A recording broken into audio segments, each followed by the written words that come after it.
자, 우리 마태복음 26장입니다. 예수님께서 이제 예루살렘 사역까지 마무리하시고서 드디어 십자가 지시기 전 이제 유월절 전 만찬의 시간으로 가게 됩니다.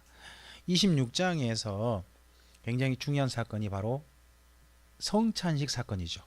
성찬식 사건, 거기에 대한 얘기인데, 근데 여기 말씀을 보다 보면 조금 우리가 좀 눈여겨볼 부분이 있습니다. 26장 1절 2절입니다. 예수께서 이 말씀을 다 마치시고 제자들에게 이르시되 너희가 아는 바와 같이 이틀이 지나면 유월절이라 인자가 십자가에 못 박히기 위하여 팔리리라 하시더라.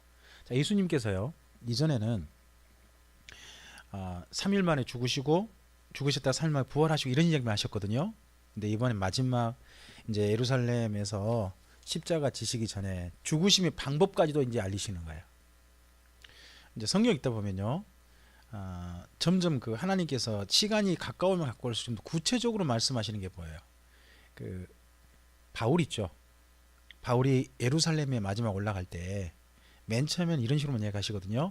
예루살렘에 너 예루살렘 올라가면 환란이 기다리고 있다. 이런 식으로 맨 처음 이야기하세요. 그래서 이제 그거에 대해서 이제 바울이 맨 처음에 결단을 하고 올라가죠. 근데 올라가다 보니까 중간에 바울이 어떤 일을 할지 잘 몰라요. 자기는 환란이 기다리고 있다 하는 정도만 알고 가요. 근데 중간에 하나님께서 하나님의 사람들을 통해서 그 바울의 허리띠를 가지고 띠를 묶으면서 예루살렘 올라가면 이 띠의 임자가 묶일 것이다. 그러니까 바울이 예루살렘 올라가서 죽는 게 아니라 묶인다 하는 걸 알려주세요. 그래서 점점 바울이 그 예루살렘에 각오하고 올라가는 거죠. 이제 하나님께서 올라가는 바울에게 점점 그의 예루살렘에 당할 일이 구체적으로 말씀해 주시는 것처럼 예수님께서도요, 예루살렘에 이제 도착하셔 가지고 실질적으로 마지막 십자가의 사역을 이루시기 전에 그분의 죽으심의 방법마저도 이야기했다는 겁니다. 단순히 그냥 죽는다는 얘기가 십자가에 내가 죽을 것이다. 그 당시 십자가의 죽음 그러면 이스라엘 민족은 유월절 십자가 그러면 딱 떠오르는 게 있어요. 유월절 되면요, 그 로마 총독이 세계 곳곳에 로마 곳곳에서 오는 유대인들한테 번복이를 보이거든요. 번복이를 누굴 보이냐 그러면 로마에 저항한 사람들, 로마에 저항한 그 독립군인 사람들을 몇 사람 골라가지고 그들이 보는 앞에 십자가에 처형을 해요. 로마에 저항한 사람으로. 근데 예수님께서 여기서 십자가에 못 박히신, 유월절에 십자가에 못 박히신다는 것은 상상도 못할 일이거든요. 그 당시에. 왜냐하면 예수님은 독립운동 한 적이 없잖아요. 근데 예수님께서는 그러하신 죽음으로 죽기 위해서 심지어 뭐 하실 것이다? 팔리실 것이다. 이런 얘기까지 하고 있어요. 그럼 누가 판자가 또 있다는 거 아닙니까? 이런 얘기를 다 해줍니다. 자, 그러면서 점점 제자들이 나중에 예수님이 십자가에 죽으시고 그 사건을 예수님께 겪으실 때 그 사건이 뜻밖의 당한 사건이 아니라 예수님께서 이미 알고 가신 길이었다는 것을 제자들이 나중에 알게 하시려는 겁니다. 여기까지 한 가지 이해할 건요, 11제자, 그 가룟 유다 외 나머지 제자 있지 않습니까? 그들은 예수님이 이번에 죽으실 거 생각도 않고 있습니다. 이번 예루살렘에서 예수님이 쿠데타를 일으키시고 로마에 대해서 저항이 일어나셔가지고 메시아 왕국을 이루실 것이라는 그런 생각을 가지고 지금 올라왔거든요.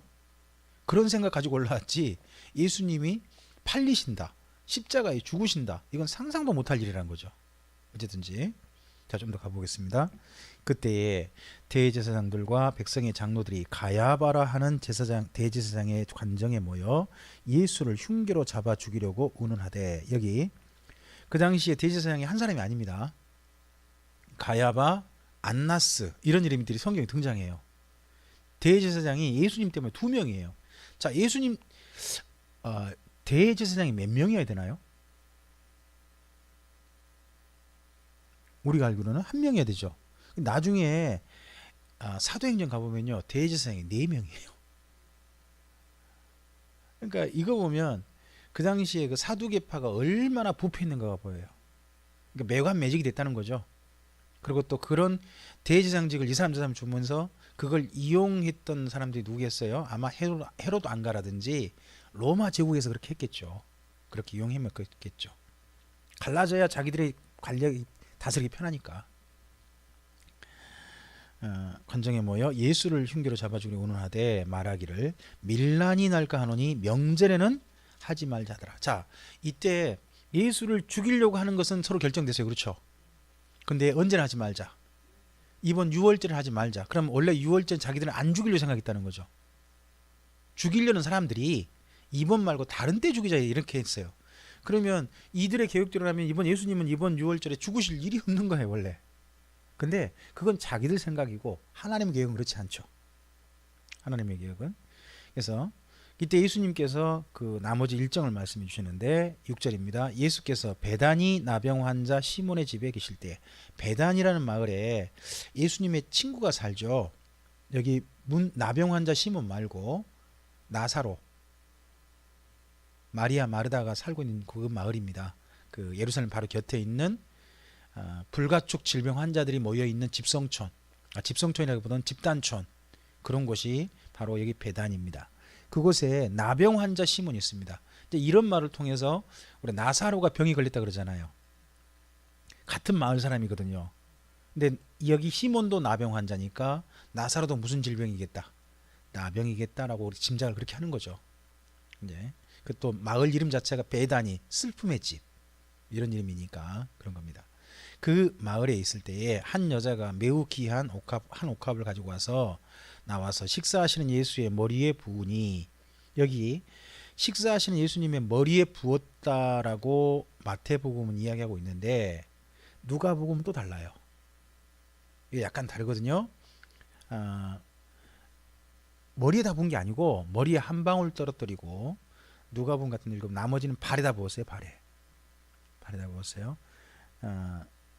제자들이 보고 분개하여 이르되 무슨 의도로 이것을 허비하느냐, 이것을 비싼 값에 팔아 가난한 자들에게 줄 수 있었겠도다 하였다는 겁니다.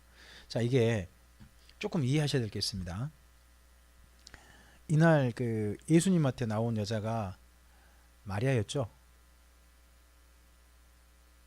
베다니 마리아, 막달라 마리아가 아니고 우리 그 찬송가에 막달라 마리아 본받아서 그렇게 하는데 그 노래는 잘못됐고, 이 베다니에 살고 있는 마리아, 그러니까 아마 나사로의 동생 마리아 같습니다.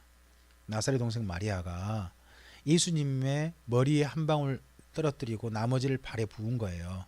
이게 이 향유가요, 혼인 예물이었대요. 이스라엘 민족이. 그러니까 혼인 예물이니까, 혼인 예물은 어떻게 하냐 그러면요, 그 신부가 자기 결혼하는 날 자기 남편에게 한 방울 떨어뜨려 준대, 머리에.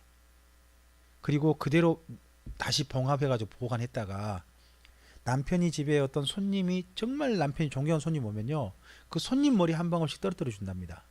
그러다가 그래도 평생 쓰고 남는데요. 손님 뭐 그리 많이 오진 않을 거 아닙니까?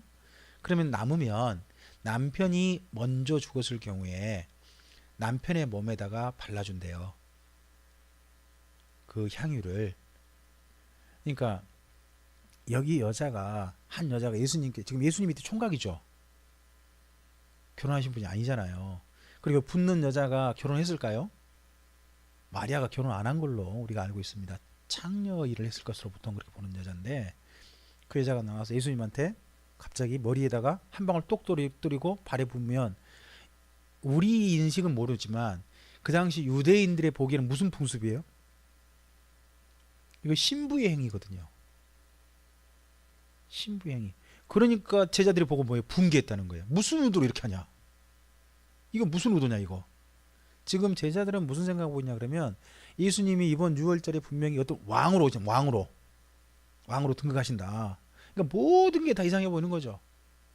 근데 이 여자가 와서 갑자기 향유를 머리 한 방울 떨어뜨리고 발에 부은 거 보니까 뭐예요? 얘가 신부가 되려나, 지가? 예수님이 신부가 되려나, 이런 가까이 생각이 다 들었던 것 같은 모양이거든요. 그래서 보고 되게 분개합니다. 허비했다고. 그러면서 9절, 이것을 비싼 값에 팔아 가난한 자들에게 줄 수 있었겠도다 합니다. 근데 이게, 이 말을 가장 주도적으로 했던 사람이 다른 성경에 보면, 다른 복음서에 보면 그가 가룟 유다였던 게 보입니다. 이게 예수께서 아시고 그들에게 이르시되 너희가 어찌하여 이 여자를 괴롭게 하느냐, 그가 내게 좋은 일을 하였느니라. 가난한 자들은 항상 너희와 함께 있거니와 나는 항상 함께 있지 아니하니라. 이 여자가 내 몸에 이 향유를 부은 것은 내 장례를 위하여 함이니라. 내가 진실로 너희에게 이르노니 온 천하에 어디서든지 이 복음이 전파되는 곳에서는 이 여자가 행한 일도 말하여 그를 기억하리라 하시니라. 자, 예수님께서 지금 십자가에 죽으실 걸로 생각하고 마리아가 그러면 머리에 발에다가 해줬을까요? 전혀 그렇지 않았어요. 그냥 마리아는 이제 이게 다른 이제 복음서도 이제 좀 참고를 해봐야 되거든요. 마가복음 14장, 요즘 성경이 참 잘 나와 있어가지고요, 비교할 수 있는 성경이 여기 다 표시가 돼 있어요. 마가복음 14장, 요한복음 12장 돼 있을 거예요. 근데 이게 한 군데가 사실은 같으냐 틀리냐 의견이 분분해가지고 하나를 안 넣어놨어요. 그게 누가복음 7장이에요. 누가복음 7장 37절 이하도 이 같은 본문인데, 누가복음의 그 7장 부분이 너무 예수님의 사역 초기에 있거든요. 초기에 그 본문이 끼어있기 때문에 어떤 분들은 그렇게 이야기해요. 예수님께 향유를 부은 여인이 2명이다. 2번 있었다. 이렇게 보는 분들이 있어요. 왜냐 그러면 누가복음이 상당히 앞에가 있으니까, 7장이니까 앞이잖아요. 상당히 사역 초기잖아요. 근데 여기는 지금 예수님 십자가에 못 박히시기 바로 직전이에요. 나머지 요한복음이나 마가복음이나 마태복음은 예수님이 십자가 지시기 바로 직전에 이 본문이 있어요. 근데 누가복음은 좀 앞에 있단 말이죠. 그러다 보니까 이 누가복음 사건에 대해서 별도의 사건 아니냐 하고 학자들이 보는 분들이 있다는 거예요. 그러나 좀 이해해 볼 건요, 양쪽 거기 이제 네 군데를 다 살펴보면 이름이 똑같아요. 그 나오는 등장인물들 있죠. 그날 등장인물이 똑같아요. 등장인물이 똑같고, 하나 더 볼 건요, 누가는 그 현장에 있지 않고 전해 들었어요. 그리고 자기가 맨 처음 글을 쓸 때 이야기해요. 자기는 미루어 짐작했으나 어떤 것은, 어떤 사건은 이게 이 사건은 내 짐작에는 이 정도 있지 않냐라고 자기 나름대로 집어넣은 거거든요. 자기는 최선을 다해 넣었지만 그러다 보니까 시간상의 오류는 있을 수 있는 거예요. 그래서 4개 본문 사건이 별도의 2개 사건이 아니라 1개 사건으로도 볼 수 있는 가능성이 훨씬 높아요. 그래서 그런 측면을 본다 그러면 이때 그 예수님의 몸에 이 부은 사건에 이 여인이 막달라 마리아 아니고 베다니 마리아고, 또 부은 게 왜 그러냐, 그 집에 냄새가 너무 심했다는 거죠. 지금 예수님과 제자들이 이 베다니 시몬의 집에 왔는데 예수님이 나중에 이야기하시거든요. 너는 나한테 발 씻을 물도 안 줬다. 손님이한테 발 씻을 물 안 줬어요. 그럼 예수님한테 안 줬으면 제자한테 줬겠어요? 제자는 줄 수도 없죠. 근데 베다니의 시몬은 또 나름 그게 또 배려해요. 왜냐 그러면 자기가 문둥병자잖아요. 문둥병자니까 어떻게 보면 문둥병이 없는 사람한테 자기가 무슨 뭘 내놓고 하는 것은 그 바리새인으로서 굉장히 그 사람한테 결례를 행하는 거거든요. 각자 입장이 각자 입장. 근데 어쨌든지 그렇게 있다 보니까 이 시몬의 집에 하루 종일 걷고 했던 사람들의 냄새가 좀 났던 모양입니다. 그 냄새 때문이었는지 이 마리아가 이걸 향유를, 자기가 고이 간직했던 향유를 깨뜨려 가지고 결혼할 생각도 포기하는 거죠. 원래는 이 향유는 언제까지 가져가냐 그러면 한 번 탁 떨어뜨리고 한 방울 떨어뜨리고 자기 신랑이 죽을 때까지 간직하는 거란 말이에요. 그럼 그날 그 예수님의 발에 다 부어버렸단 말은 뭔 말이에요?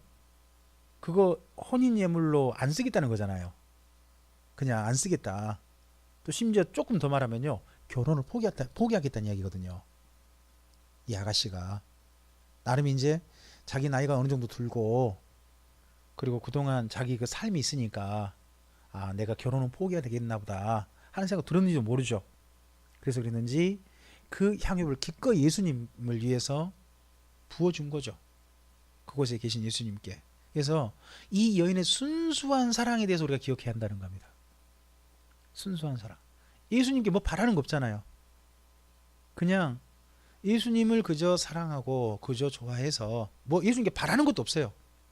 그 향유 부어주면서 뭐 깨뜨려주면서 이제 나를 신부로 삼을 그런 것도 아니에요. 그냥 예수님을 그저 위해서 부었던 건 순수한 사랑이었거든요. 근데 이 사랑이 이 베다니의 마리아의 사랑이 예수님께 큰 위로가 된 거죠. 지금 십자가 지시기 전이잖아요. 십자가 지시기 전에 예수님께서 제자들에게 뭐라고 하시냐 그러면 내 마음에 지금 심히 답답하고 근심이 된다. 나한테 말도 좀 시키지 마라. 이런 식으로 이야기하시거든요. 그러니까 또 곧 이따 기도하실 때 보면 뭐라고 기도하십니까? 이 잔을 할 수만 있으면 내게서 옮겨주십사는 고민이 많으시잖아요. 그렇죠? 고민이 심히 고민되어 죽게 되었다. 이 정도까지 되시거든요. 그러했을 때 이 베다니의 마리아가 예수님께 아무 의도 없이 그저 예수님 사랑하는 마음으로 예수님을 위해서 자기의 뭐 나중에 결혼한 거 다 포기해 버리고 그저 향유 한 병 부어주고 그리고 한 가지 조금 좀 행위는 좀 이상해요. 그게 자기 머리카락으로 예수님 발을 씻어주거든요. 그건 그냥 이스라엘 민족은요 머리카락을 자기 남편에는 안 보이는 거거든요. 이런 행위들을 기꺼이 해가지고 하면서 예수님을 사랑하는 걸 보여주니까 예수님은 굉장히 그게 위로가 되셨던 모양입니다. 그래서 그거에 대해서 기억할 것이다 라고 이야기하고 있는 겁니다. 그래서 우리가 이제 이 마리아 이야기를 통해서 한 가지 우리 꼭 기억해야 할 것은 뭐냐 그러면 하나님께서도 아무것도 바라지 않고 그저 사랑해서 그저 그 사람에게 해주는 것이 좋아서 하는 그런 사랑, 그런 순수한 사랑을 보시고서 참 기억이 남으시나 보다. 돌아올 대가 없이 그냥 그 사람을 해주는 그런 사랑, 그 때문에 참 그게 마음에 기억이 되시나 보다 하는 걸 좀 생각해 볼 수 있습니다. 월요일 날 뭐 우리 전사님께서 빵 가져오신다 해가지고 제가 빵을 드릴 수도 없고 값을 지불할 수도 없지만 우리 전사님하고 또 집사님께서 마음을 모으셔가지고 간식 준비해 오시고 하시는 거 대가를 바라신 게 아니잖아요. 그저 이 시간 참여하는 모든 이들에게 정성껏 섬기고 싶어서 하시는 거잖아요. 그런 순수한 사랑을 하나님께서는 정말 좋게 보시는가 봐요. 예수님께서도 이게 기억하기를, 많은 사람 기억해 주기를 그렇게 말씀하십니다. 자, 이 일이 있고 난 다음에요. 이 향유 붓는 사건 후에 한 사람이 마음을 결심합니다. 그동안 마음이 오락가락 했다가 드디어 결심합니다. 그가 가룟 유다죠. 그래서 14절 그 중에 12 중에 하나인 가롯 유다라 하는 자가 대제사장들에게 가서 말하되 내가 예수를 너희에게 넘겨주리니 얼마나 주려느냐 하니 그들이 은 30을 달아주거늘 그가 그때부터 예수를 넘겨줄 기회를 찾더라. 이전에 이제 이 다른 성경 비교를 해보면요 가롯 유다 행태 이렇게 말을 해요. 사탄이 가롯 유다에게 예수를 팔려는 생각을 넣었다는 겁니다. 생각을 넣었다. 가룟 유다 속에 자꾸 이제 어떤 예수님의 행태에 대해서 이제 이런 행태가 이상하니까 아니 예루살렘 올라와 가지고 뭐 그 메시아 왕국을 일으킬 그런 분인 줄 알았는데 그렇지 않는 거죠. 지금 행위가 이상해. 더더구나 어디까지 오니까 이 베다니 마리아 이 여자에 걷다가 향유를 부음 받고 뭐 죽는다 하고 자꾸 이런 소리를 하고 하니까 그동안 마음속에 일어났던 예수를 팔려는 생각 그냥 팔아먹어 버릴까? 팔고 끝장내볼까?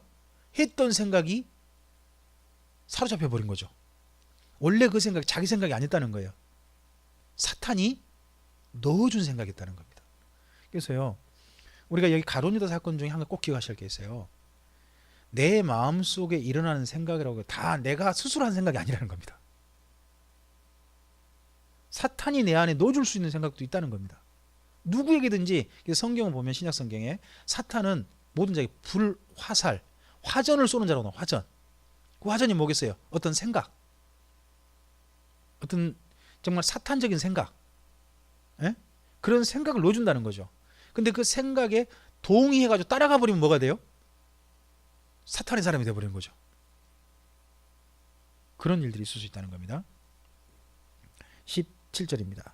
무교절의 첫날에 제자들이 예수께 나와서 이르되 유월절 음식 잡수실 것을 우리가 어디서 준비하기를 원하시나이까 합니다. 이 날짜가 우리는 무교절의 첫날 그러니까 되게 헷갈려요. 그죠? 유월절 전날을 이어야 되잖아요. 무교절이 언제부터죠? 무교절의 첫날이면 유월절이 아니에요. 이제 이런 것 때문에 어떤 분들은요, 예수님의 그 십자가에 죽으신 날짜가 지금 현재 우리가 알고 있는 날짜가 아니다라고 그렇게 주장한 분도 있어요. 그러나 성경 전반적으로 놓고 보면 모든 게 다 예수님께서는 유월절 준비일에 돌아가신 게 보입니다. 유월절 첫날. 근데 여기는 무교절의 첫날이라고 표현되어 있으니까 많은 분들이 헷갈려 하시는 거죠. 이 부분은.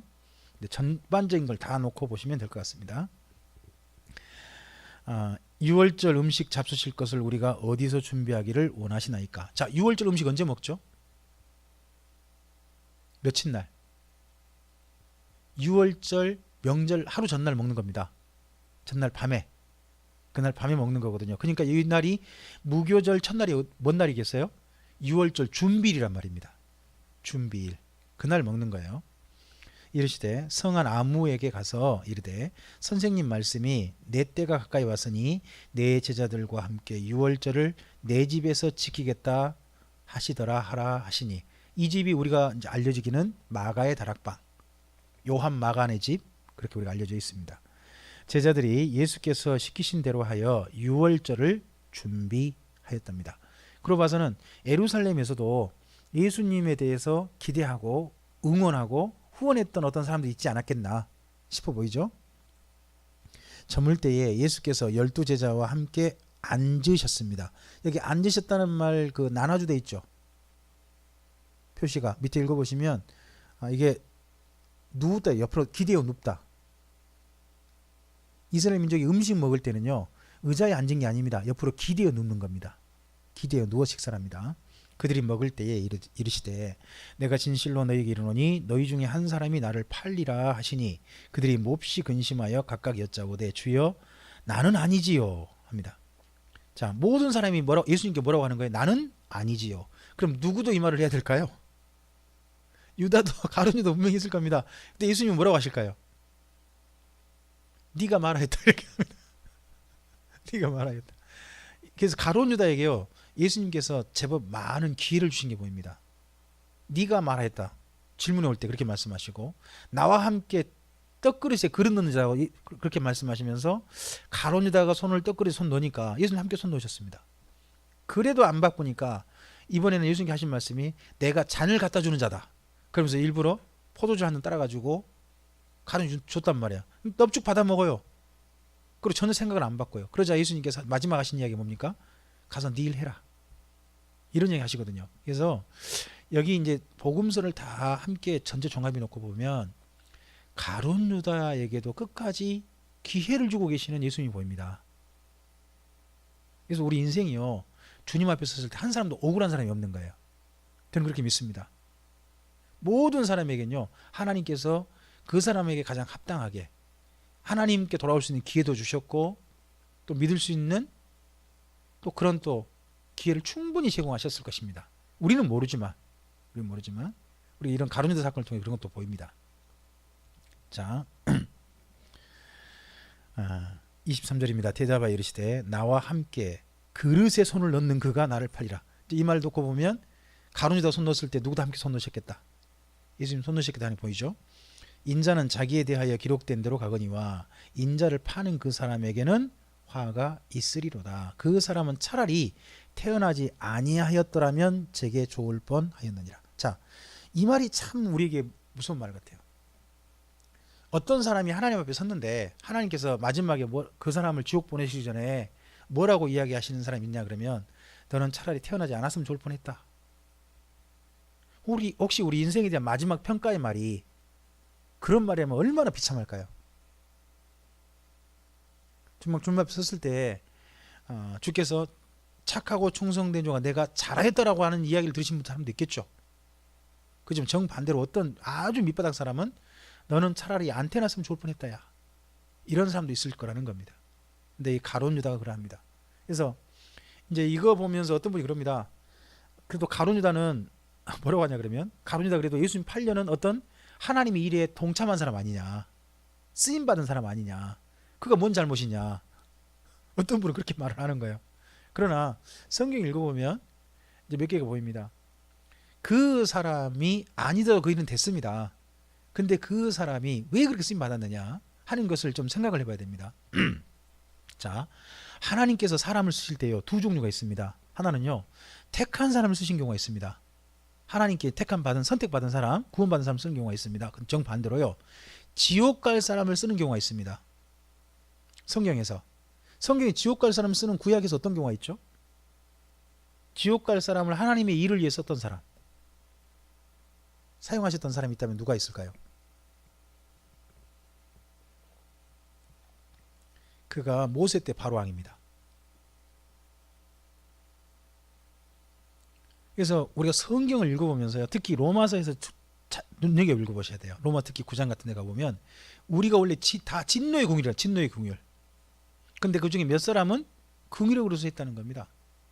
그래서 우리가 마땅히 진노의 궁율이니까 다 지옥 갈 사람인 겁니다. 근데 지옥 갈 사람들인데도 불구하고 그 중에서 지옥 갈 사람 중에서 어떤 사람은 하나님의 사람들이 하나님을 알고 하나님의 어떤 큰 역사를 위해서 쓰고 버려버리신 사람입니다. 쓰고 버려버린 사람. 그런 사람 중 구약의 대표가 누구냐 그러면 바로 모세 때 바로왕 같고, 그리고 신약 때 여기 가룟 유다 같은 사람이란 겁니다. 그런 것도 우리가 좀 생각을 해봐야 됩니다. 25절입니다. 예수를 파는 유다가 대답하여 이르되 랍비여 나는 아니지요. 대답하시되 내가 말하였도다 하시니라. 이런 말을 듣고도 가룟 유다는 그의 생각을 전혀 바꾸지 않는 거죠. 그들이 먹을 때에 예수께서 떡을 가지사 축복하시고 떼어 제자들에게 주시며 이르시되 받아 먹으라 이것은 내 몸이니라 하시고, 또 잔을 가지사 감사 기도하시고 그들에게 주시며 이르시되 너희가 다 이것을 마시라 이것은 죄의 사함을 얻게 하려고 많은 사람을 위하여 흘리는 바 나의 피 곧 언약의 피니랍니다. 여기 27절 말씀은요, 구약의 언약식과 비교해서 굉장히 중요한 말씀입니다. 출애굽기 24장이죠. 출애굽기 24장에 시내산에서 하나님과 이스라엘 민족 사이에 모세가 언약식을 맺을 때 번제로 잡은 소의 피를 뿌리며 했던 이야기입니다. 그게 이 피는 하나님과 너희 사이에 세운 언약의 피다 라는 이야기를 하거든요. 그렇게 선언하거든요. 근데 예수님께서도 이 성찬식을 하면서요, 제자들이 이런 말 처음 한번 저는 들었을 거라 생각합니다. 예수님과 제자들이 성찬식을 몇 번 정도 했을까요? 성찬식 말고 유월절 식사 몇 번 했을까요? 제자들과 예수님이 3년 사이겠다고 보잖아요. 그럼 몇 번을 했겠어요? 3번 했을 거 아니겠습니까?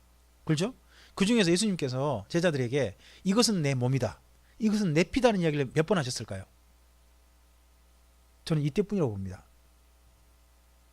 그러니까 제자들이 이때의 기억을 가지고 그 다음에 두고 기념하게 되는 겁니다. 이전에는 예수님께서 뭐 유월절 식사 때 포도주 나누면서 이것이 내 몸이여 이것이 내 피여라고 한 얘기 전혀 안 하셨을 겁니다. 그냥 유월절 식사를 하셨죠. 그런데 이번에는 포도주하고 떡을 가지고서, 양은 준비 안 한 거죠. 이 떡이 뭐겠어요? 무교병이겠죠. 발효되지 않는 떡, 그런 걸 함께 먹으면서 양은 준비 안 됐는데 예수님은 내가 바로 유월절 양이다 라고 이야기하시는 겁니다. 유월절 양은 어떻게 해야 돼요? 죽여야 돼요. 예수님이 유월절 양으로 자기를 소개하고 있는 거예요. 그래서 예수님은 죽으셔야 된다는 이야기를 이때 하는 겁니다. 근데 제자들이 이 이야기에 대해서 나중에서야 믿어졌다는 겁니다. 이 다 이야기했는데, 특별한 사건이, 특별한 언어 표현이었기 때문에 여기 마태가 이렇게 일부러 써놨습니다. 그래서 여기 마태복음 여기 26장 이 말씀하고, 그리고 누가복음 22장이죠. 누가복음 22장, 그리고 마가복음 14장, 이곳에 나오는 이 성찬식 이야기는요, 꼭 비교해서 읽어보셔야 됩니다. 꼭 비교해서. 나오는 본문이 마가복음 14장, 누가복음 24장, 그리고 마태복음 26장이에요. 성찬식 나오는 본문이. 이 부분들은 꼭 비교해서 읽어보시기 바랍니다. 요한복음도 있긴 있는데 요한복음은요, 이 성찬식 표현으로는 읽기가 좀 잘 있지 않아요. 있지 않습니다. 도리어 성찬식 때 말고요, 예수님이 그 오병이어 기적 베푸시잖아요. 베푸셨을 때 내 피를 마시라, 막 이런 식의 이야기를 그때 하십니다. 그건 요한복음 6장에 나와버리죠. 자, 29절입니다. 그러나 너희에게 이르노니 내가 포도나무에서 난 것을 이제부터 내 아버지의 나라에서 새 것으로 너희와 함께 마시는 날까지 마시지 아니하리라 하시니라. 이 이후로 예수님께 포도주는 드시지 않는다는 이야기죠. 포도주 언제 먹는 거예요?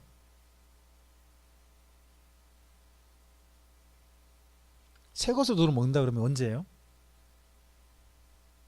새 것으로 먹는 것은 그 초막절 때입니다. 초막절 때가 그때가 포도 거두고 올리브 얻어가지고 막 하는 데거든요. 초막절 때 그때 마지막 잔치를 하는 겁니다. 그때 하나님과 이스라엘 민족이 마지막 잔치하게 되는데 이건 나중에 심지어 언제냐 천년왕국 때라든지 그런 때로 가야 됩니다. 한참 뒤로 가버리게 됩니다. 어찌든지 그날 유월절 식사를 하고 난 다음에 30절입니다. 이에 그들이 찬미하고 감람산으로 나아갔습니다. 자, 예루살렘 산 이름 혹시 기억나실까요? 예루살렘 전체 산은요, 예루살렘이 좀 평지는 아니고요, 좀 비슷한 그런 등성의 도시가 형성되어 있습니다. 그래서 예루살렘 전체가 그 비스듬하게 있는 그 전체 산 이름이 시온산이죠. 시온산이고 그 예루살렘에 있는 시온산에 골짜기가 두 개가 있어요. 흰놈의 아들 골짜기와 기드론 골짜기라는 골짜기가 있습니다. 그 가운데서 예루살렘 시온산에서부터 기드론 골짜기 건너편에 있는 산을 가리켜서는 멸망산 그렇게 부릅니다.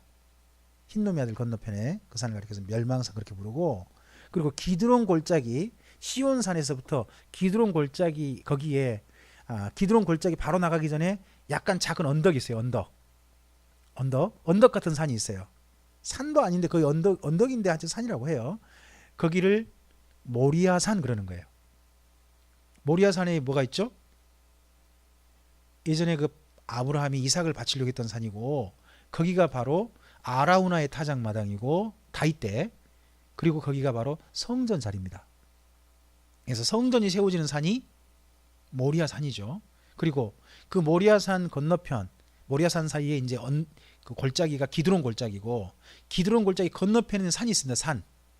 그 산에 감람나무가 많은 겁니다. 그 산에 감람나무가, 그러니까 그 산 이름이 감람산인 겁니다. 그 감람산 중에 한 중턱에서요, 중턱에 감람나무가 많으면 뭐가 당연히 있어야 될까요?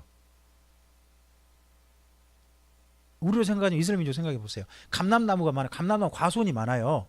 그럼 거기 뭐가 반드시 있어야 돼요? 뭐가 있어야 될까요? 방앗간. 그래서 기름 짜는 방앗간이 있어요. 방앗간 있는 언덕이 있어요. 작은 언덕. 거기를 가리켜서 겟세마네. 그 겟세마네가 있고요.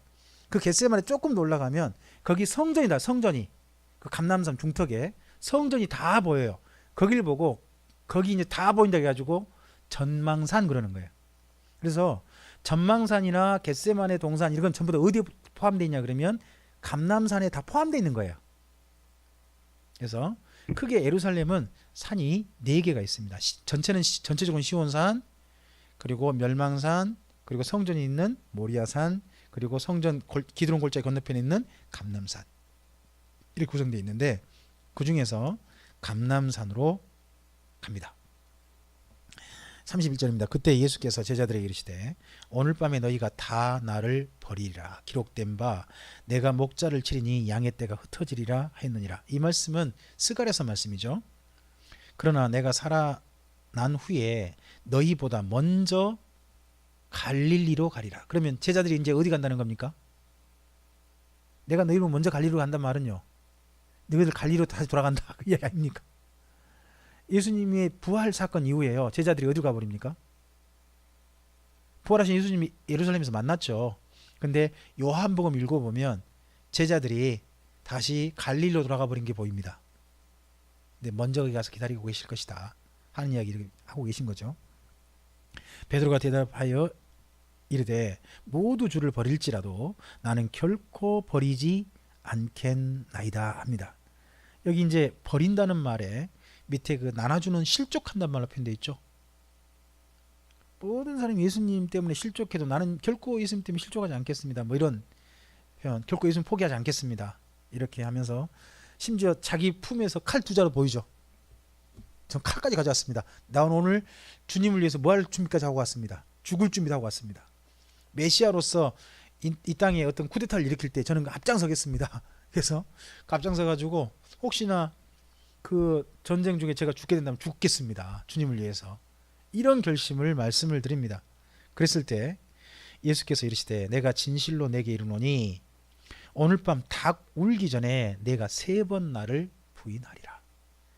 베드로가 이르되 내가 주와 함께 죽을지언정 주를 부인하지 않겠나이다 하고 베드로만 이 말 한 게 아니라 모든 제자도 그와 같이 말했답니다. 그러면 이 글 쓰고 있는 마태도 어떻게 말했겠습니까? 지금 마태라든지 제자들은요 굉장히 솔직하게 얘기합니다. 자기들의 어떻게 잘못이라든지 실수한 거 있지 않습니까? 그런 것에 숨기지 않습니다. 우리가 주님 앞에 이랬던 사람이다. 입으로는 어쨌다. 그날 그냥 결코 분야하게 다 말했다. 근데 좀 이따 보면 어떻게 해요? 다 예수님 버려두고 도망치거든요. 자기들 그 행동을 있는 그대로 표현합니다. 이에 예수께서 제자들과 함께 겟세마네라 하는 곳에 이르러, 지금 감람산이죠. 감람산 안에 겟세마네가 있다니까요. 그 안에 그 겟세마네라 하는 곳에 이르러 제자들에게 이르되, 겟세마네는 뜻이 기름 짜는 곳이라는 뜻입니다. 기름 짜는 곳. 그럼 뭐겠어요? 방앗간. 우리가 말하면 방앗간이 되겠죠? 네. 내가 저기 가서 기도할 동안에 너희는 여기 앉아 있으라 하시고 베드로와 세베대의 2 아들을 데리고 가실새 고민하고 슬퍼하사. 우리 그 부분을 줄여 놓으셔야 됩니다. 예수님의 그 성경 읽어보면요, 예수님의 감정 표현이 많이 나오지 않습니다. 그렇죠? 근데 제자들을 파송하고 난 다음에 제자들이 참 좋은 소식 가지고 오실 때 기뻐하사 그런 표현이 나와요. 근데 예수님께서 십자가에 지시기 전에는 고민하고 슬퍼하셨다는 겁니다. 그러면 죽음이라는 것은 누구도 무서운 겁니까? 예수님도 무서워하셨다는 걸 솔직히 보여준 거잖아요. 죽음 앞에서 누구도 힘들어하셨다. 예수님도 힘들어하셨다. 그래서요, 사람이 제일 무서운 건 뭐냐? 죽음입니다. 사실은 죽는다는 거. 오늘 살아있으니까 우리가 죽는다는 걸 생각 안 합니다만은 정말 죽음이란 것은 누구든지 두려운 겁니다. 겁난 겁니다. 예수님도 고민하고 슬퍼하실 정도니까.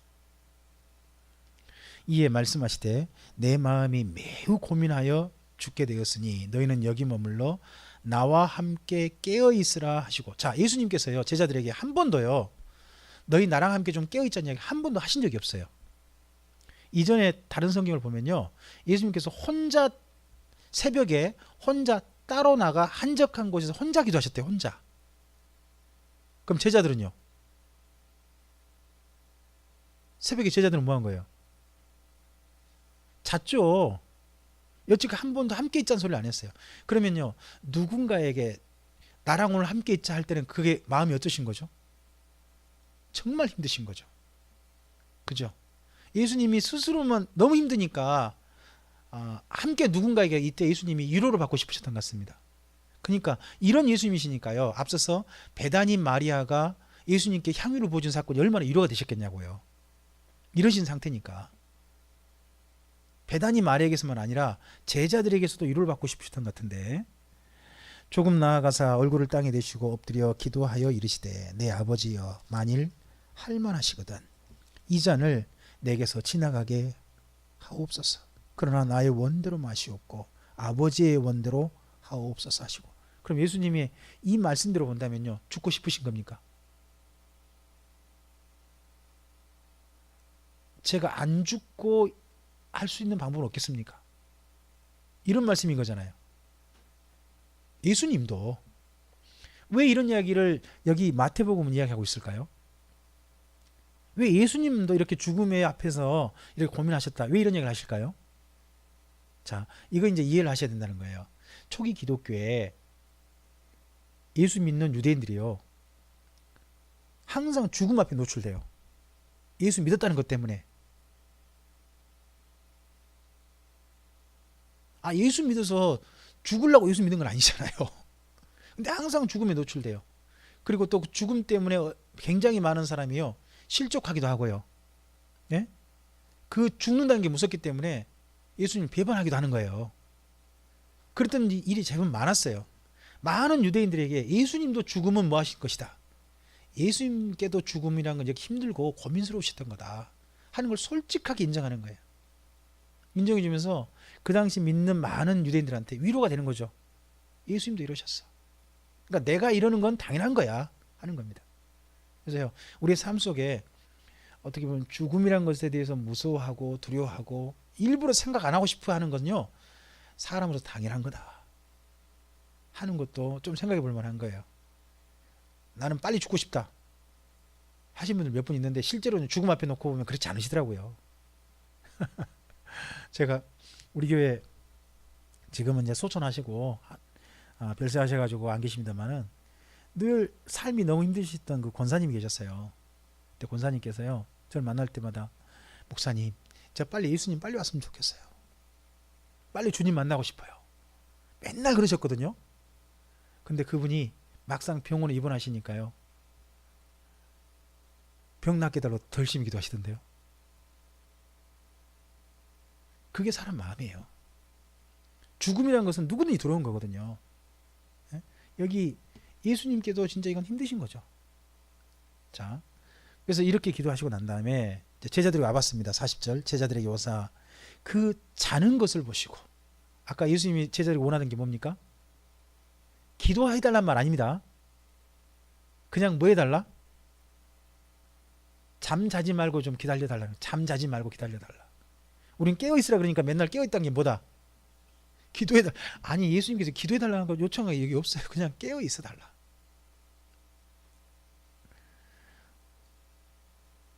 자는 것을 보시고 제자 베드로에게 말씀하시되 너희가 나와 함께 1시간도 이렇게 깨어있을 수 없더냐. 나는 이렇게 고민스러운데 너희라도 조금 잠 자지 말고 좀 내 고민하는 것 좀 지켜봐가지고 그러면 안 되겠냐.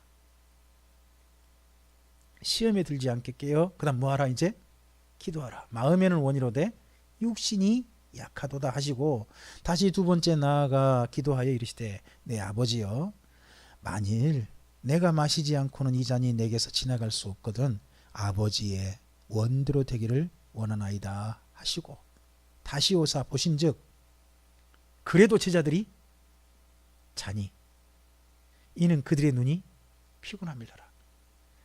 제자들이 예수님은 고민돼 있어도 지금 잠을 못 주무시지만 죽음이 이제 바로 보이니까 제자들은 지금 낮에 어마어마한 강행군하고 왔거든요. 여기까지 수많은 일들이 있고 난 다음에 왔거든요. 그러면 지금 이때 정도 어쩌겠어요? 눈이 안 떠지는 거죠. 그냥 눈이 안 떠져가지고 그냥 너무 피곤해요. 당연히 예수님의 말씀에도 불구하고 이들이 잤습니다. 이에 대해서요, 여기 성경은 눈이 피곤하면 되어 있는데 다른 성경을 보면 뭐라고 했냐, 제자들이 어떻게 말씀드리지 못하겠더라 이렇게 나와요.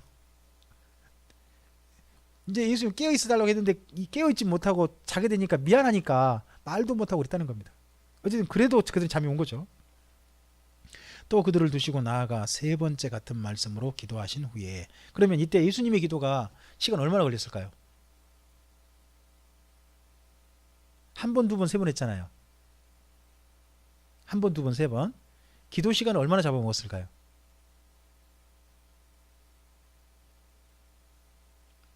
이에 대해서 그 기도를 주장하시는 분들 가운데 재밌는 주장이 하나 있어요. 제가 전에 들었던 이야기인데 예수님께서 이때 한식경 가가지고 한 번 기도하고 한 번 기도하게 나오게 성경 한 번을 보면 1시간으로도 되고 한때로 되고 하루도 돼요. 근데 세 번 했으니까 1시간 따지면 몇 번인 거예요? 3시간. 그럼 기도는 보통 적어도 한 번 기도 들어가면 어느 정도 기도해야 된다? 1시간은 기도해야 된다 라고 주장하는 분들이 있더라고요.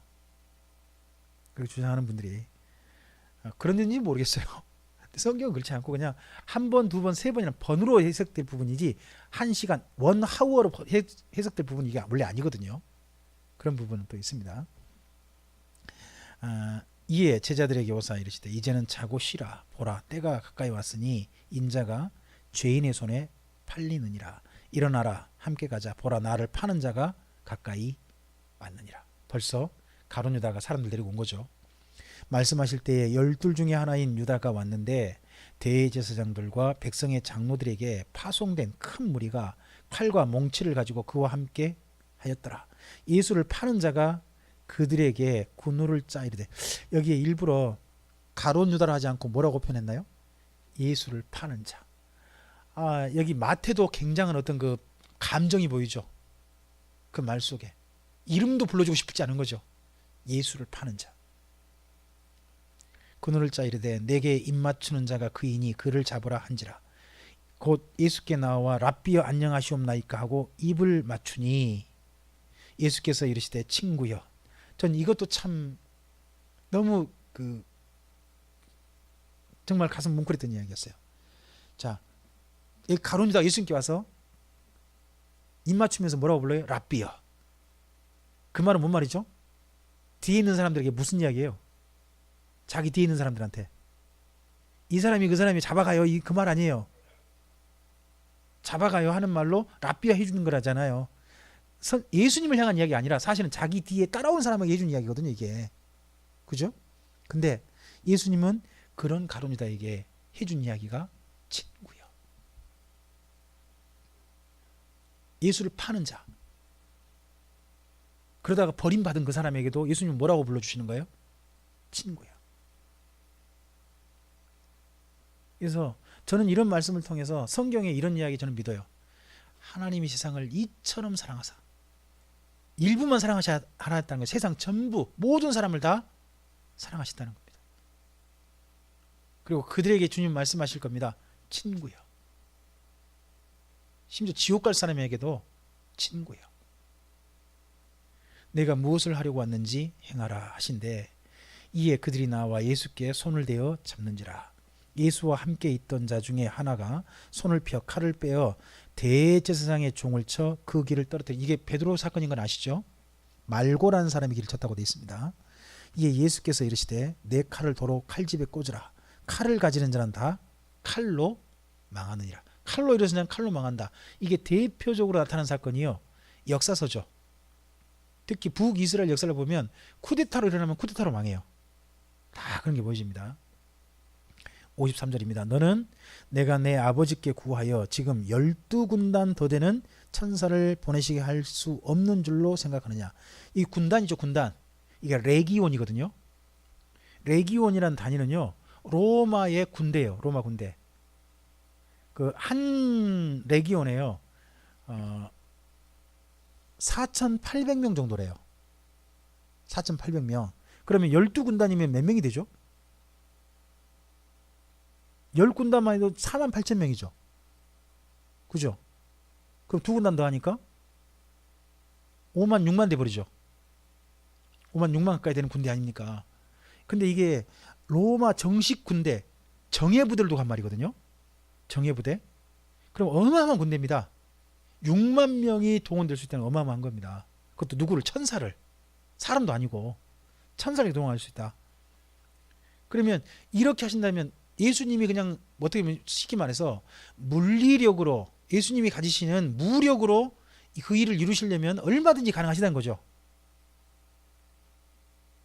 우리가 생각하는 훨씬 더 강력한 힘이 예수님께 동원될 수 있다는 거 아니겠습니까? 근데 예수님이 이 힘을 동원하시는 거예요, 안 하시는 거예요? 그러지 않으셨다는 겁니다.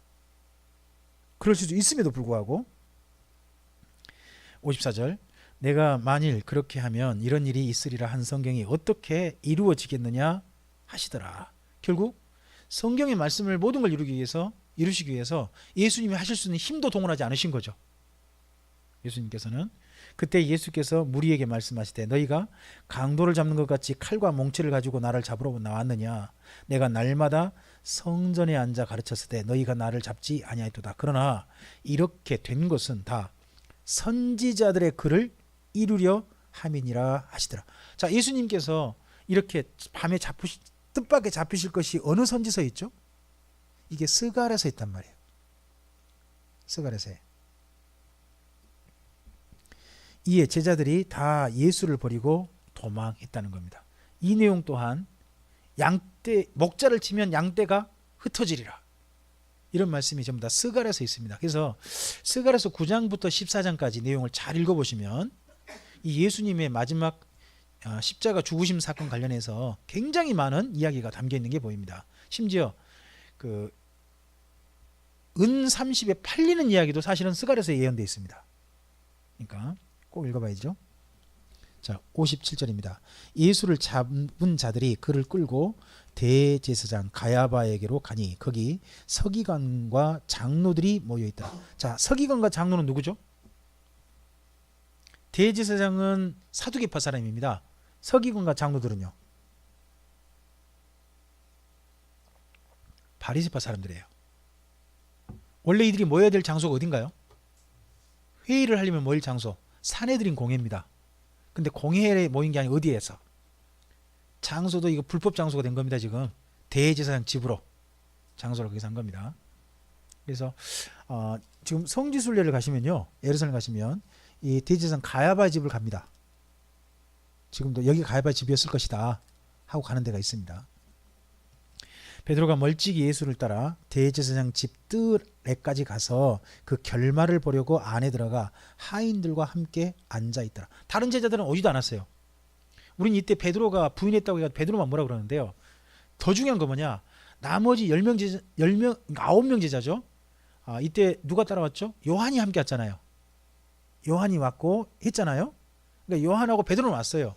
그리고 지금 가룟유다 딴 데 갔으니까 나머지 9명이잖아요. 근데 9명은 도망쳐가지고 함께 하지도 않아요. 그럼 보면 나머지 9명보다 누가 훨씬 나아요? 부인했다고 할지라도 베드로가 훨씬 낫잖아요. 사실은 그렇죠. 근데 우리는 꼭 누구만 뭐라고 하냐 그러면 베드로가 부인했다고. 아니 가까이 이렇게 따라가 보기를 하고 나서 그렇게 우리가 좀 말을 해야 될 거 아닙니까? 이때 베드로는 그래도 끝까지 따라간 겁니다. 59절입니다. 대제사장들과 온 공회가 예수를 죽이려고 그를 칠 거짓 증거를 찾으며, 여기 온 공회라고 그랬죠. 공회. 이게 사내들인 공회거든요. 사내들인 공회가 장소를 지금 어디서 모여버린 거예요? 쉽게 말하면 국회의원들이 국회의사당에 안 모이고 딴 데 모여버린 거예요 지금요. 어느 한 개인 그 국회의장 개인 집이나 이런 데서 모여버린 거죠. 60절입니다. 거짓 증인이 많이 왔으나 얻지 못하더니 후에 두 사람이 와서 이르되 이 사람의 말이 내가 하나님의 성전을 헐고 사흘 동안에 지을 수 있다 하더라 하니, 이 말은요 61절 말씀은 어디서 정시로 등장하냐 그러면 요한복음에 등장하죠. 요한복음에서 옛날에 예수님께서 이 성전을 내가 사흘 만에 일으키리라 라고 이야기를 하신 적이 있습니다. 요한복음에 그 이야기도 한번 가져놓은 것 같습니다. 62절입니다. 대제사장이 일어나서 예수께 묻되 아무 대답도 없느냐? 이 사람들이 너를 치는 증거가 어떠하냐? 하되 예수께서 침묵하시거늘 대제사장이 이르되 내가 너로 살아계신 하나님께 맹세하게 하노니, 그 다음 말씀 줄거 놓으세요. 내가 하나님의 아들 그리스도인지 우리에게 말하라. 이게 마태복음을 읽으실 때 제가 드린 이야기 가운데 이런 이야기 있습니다. 질문이 중요하다. 특히 예수님이란 분이 어떤 분이냐에 관한 질문은 굉장히 중요하다고 말씀드렸습니다. 예수님이 어떤 분이냐에 관한 첫 번째 질문이 뭐죠? 유대인의 왕으로 나신 이가 어디 계시뇨? 하는 게 그 동방박사를 통해 질문하죠. 두 번째 질문은요, 예수님에 관한 질문.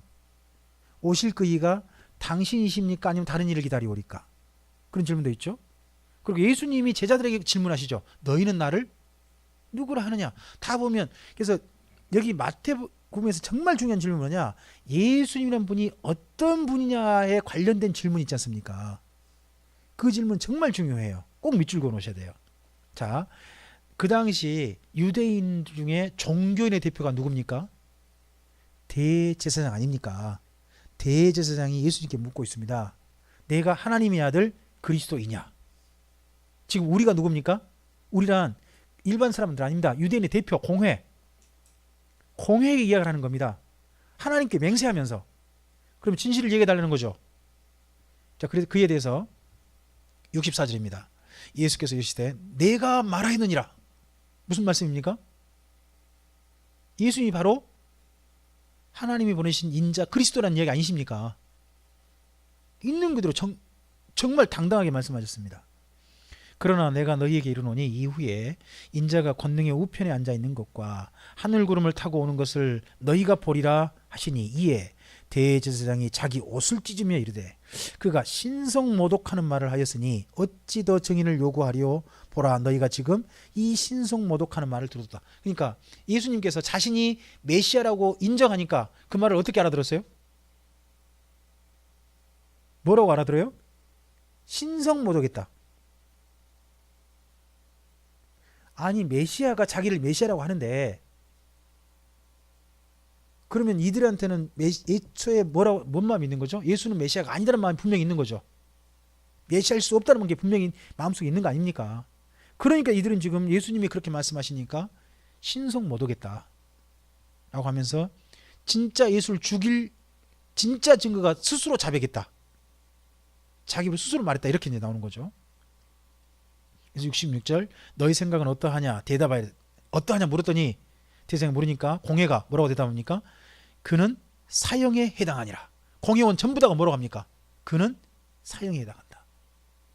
세상에 원래 바리새인하고요 사두개인은요 의견이 맞은 적이 없대요. 의견이 안 맞으니까 너희는 여기 싸우라라고 헤롯이 만들어준 것이 그 사내들인 공회라고 합니다. 근데 세상에 사내들인 공회 그 의견이 맞지 않는 쉽게 말하면 우리나라로 할게요. 자유한국당하고 민주당 의견이 맞아버린 거예요. 만장일치 투표가 나와버린 거지. 이런 일이 있을 수 있어요? 도저히 없잖아요. 없는데 예수를 죽이려는 사건이 이렇게 돼버린 거예요. 더더구나 유대인의 대표가 그것도 불법적인 장소에서 불법적인 시간에 공회를 모여가지고 이렇게 하는 거예요.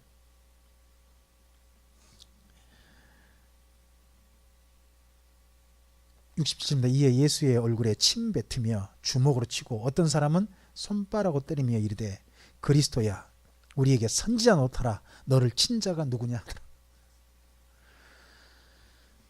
베드로가 바깥들에 앉았더니 한 여종이 나와 이르되 너도 갈릴리 사람 예수와 함께 있었도다 하거늘 한 여자가 나와서 물었습니다.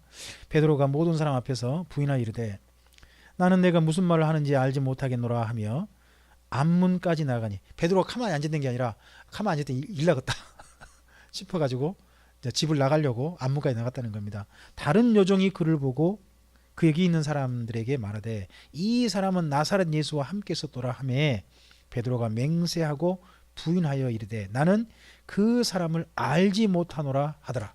조금 후에 곁에 섰던 사람들이 나와 베드로에게 이르되 너도 진실로 그 도당이라 너의 말소리가 너를 표명한다 하거늘. 쉽게 말하면 뭔 말입니까? 너 지금 갈릴리 말 쓰고 있잖아. 이 말인 거죠. 뭐 저 같으면 뭐 저 산전 강자를 가면 제가 전라도 표준을 쓴 거 딱 드러나잖아요. 제가 가면 별 수 없이 드러납니다. 김명준 목사 전라도 사람이다. 딱 드러납니다.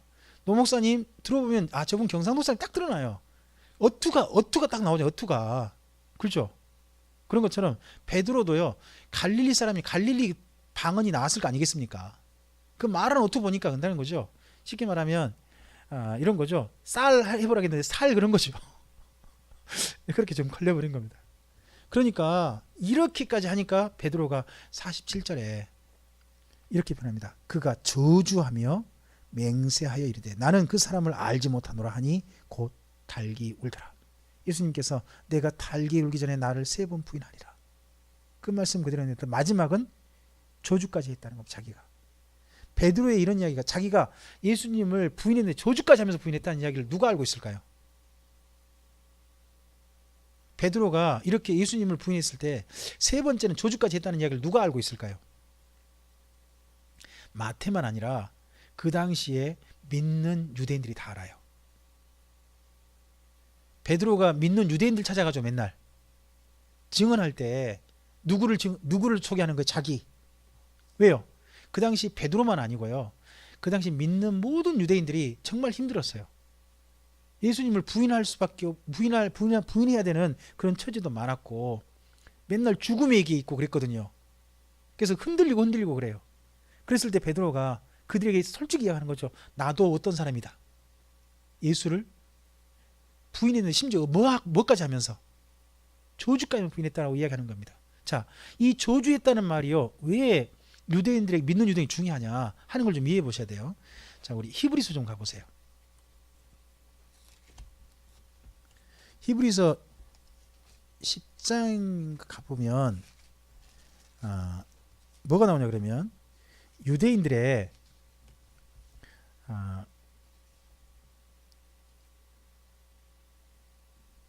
조금 건석이 나와요. 유대인들의 그 예수님을 부인하고 떠나는 내용 있죠. 예? 다시 쉽게 말하면 유대교로 돌아가는 내용, 그 내용이 나오거든요. 10장에 29절.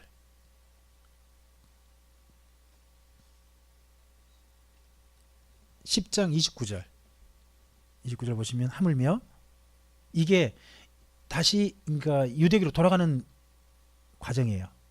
출교시켰다가 받아줄 때 이 과정을 밟자는 것 같아요. 먼저는 하나님의 아들을 짓밟아요.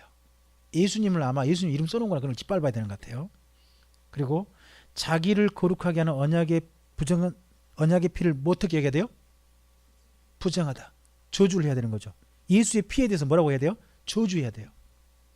그 다음에 또 은혜의 성령을 뭐 해야 돼요? 욕을 해야 돼. 은혜의 성령. 왜냐 그러면 그 당시 유대교의 하나님은 단일신이거든요. 단일신. 근데 기독교가 소개한 하나님은 어떻게 되죠? 갑자기 하나님 아버지가 계시고 하나님 아들이 나오고 심지어 성령님이 나와버리죠. 기독교가. 근데 이거에 대해서 유대교로서는 이단이었단 말이죠. 그러니까 유대교로 돌아가려면 그 이단 기독교 가지고 있는 교리는 뭐다? 이단이다. 그걸 인정해야 될 거 아니겠습니까? 그래서 29절이 바로 유대교로 돌아가는 과정이에요. 자, 자기 가족을 위해서 너무 힘들어서요. 예수 믿다가 이렇게 하고 유대교로 돌아갔다가 도저히 못 참고 다시 나온 사람이 있을까요? 없을까요? 아마 있겠죠. 그러면 믿는 유대인 중에 어떤 경험도 있냐 그러면 진짜 자기가 원치 않게도 예수님을 한번 저주하거나 그런 사람이 있었을 거란 말이죠. 부인하면서 저주하며 부인하고 그런 사람이 있었을 거라고요.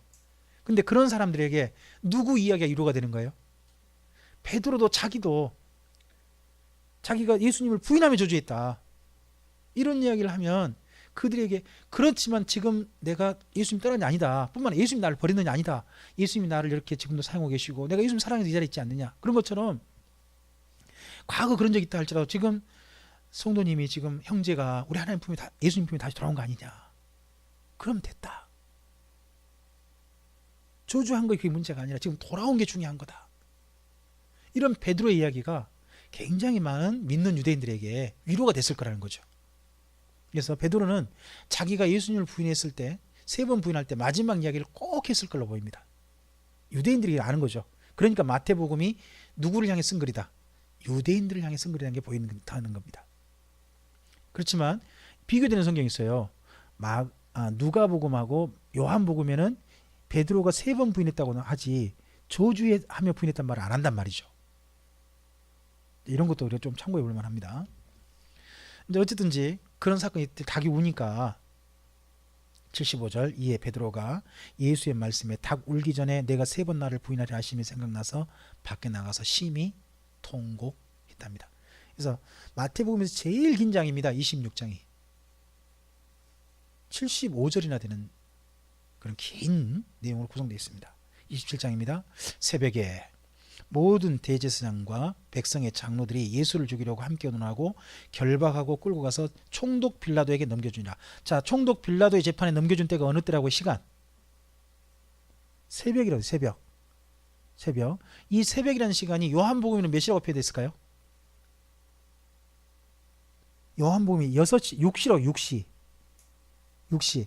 근데 만약에 그게 유대인 시간이면 어떻게 돼야 되죠? 더하기 6을 해야 돼요. 그렇게 돼버리거든요. 안 맞아요. 그러니까 시간이 도저히 안 맞습니다. 여기는 근데 분명히 보시면 새벽에 갔습니다. 그때 예수를 판 유다가 그의 정죄됨을 보고 스스로 뉘우쳐 근 30을 대제사장들과 장로들에게 도로 갖다 주며 이르되 내가 무죄한 피를 팔고 죄를 범하였다 하니 그들이 이르되 그것이 우리에게 무슨 상관이냐 내가 당하라 하거늘 유다가 은을 성소에 던져놓고 물러가서 스스로 목매어 죽은지라. 대제사장들은 자기들 할 일 다 했으니 자기들 저 이용할 거 다 했으니까 뭐 네가 할 건 네가 알아서 해 하고 요한 버려버리는 거죠. 여기 유다를 버려버리는 거죠. 이게 보면 참 이런 게 연속곡 나오면 좀 속신합니다. 사실은 좀 그런 거 있죠. 어디든지 유다가 해가지고 결국 스스로 목매어 죽어버렸습니다. 대제사장들이 그 은을 거두며 이르되 이것은 핏값이라 성전고에 넣어둠이 옳지 않다 하고 의논한 후에 그것으로 토기장의 밭을 사서 나그네의 묘지를 삼았으니 이러므로 오늘까지 그 밭을 피밭이라 일컫느니라. 이에 피밭이란 말이 뭔 말이죠? 단성이면 아겔다마라도 있죠. 아겔다마라는 표현으로 신약성경에 있습니다. 이에 선지자 에레미야를 통하여 하신 말씀이 이루어졌나니 일렀을 때 여기 에레미야가 아니고요. 스가랴입니다. 이거 이름이 마태가 잘못 알았든지 마태복음의 사본이 잘못했든지 둘 중 하나 잘못됐습니다. 이게 스가랴서 있습니다. 그들이 그 가격 매겨진 자 곧 이스라엘 자손 중에서 가격 매긴 자의 가격 곧 은 30을 가지고 토기장의 밭값으로 주었으니 이는 주께서 내게 명하신 바와 같으니라 하였더라. 이상의 내용은요. 스가랴서 11장에 나와요. 에레미야서 있지 않습니다. 그래서 이상의 내용은 선지자 에레미야를 통해 하신 말씀이 아니라 선지자 스가랴를 통해서 하신 말씀이 이루어졌다는 말이 옳습니다. 11절입니다. 예수께서 총독 앞에서 삼음에 총독이 물어 이르되 내가 유대인의 왕이냐. 자, 거기 줄거 놓으셔야 돼요. 11절에. 자, 앞서서는 누가 물었습니까? 대제사장이 종교 지도자로서 물었죠. 유대인 대표가 물었습니다. 그리고 이번에는 로마에서 인정한 공식 재판정입니다. 빌라도의 재판 법정이거든요. 총독이니까 생사 여탈권이 있는 사형권이 있는 그곳에서 정식으로 질문이 뭐냐? 내가 유대인의 왕이냐? 그러자 예수께서 대답하여 이르시되 내 말이 옳도다. 예수님은 한 번도요. 예수님의 정체성에 묻는 질문에 대해서요. 거짓말 하신 적이 없어요. 노 코멘트 하신 적도 없어요. 다 이야기하셨어요. 대제사장들과 장로들에게 고발을 당하되 아무 대답도 하지 아니하시는지라.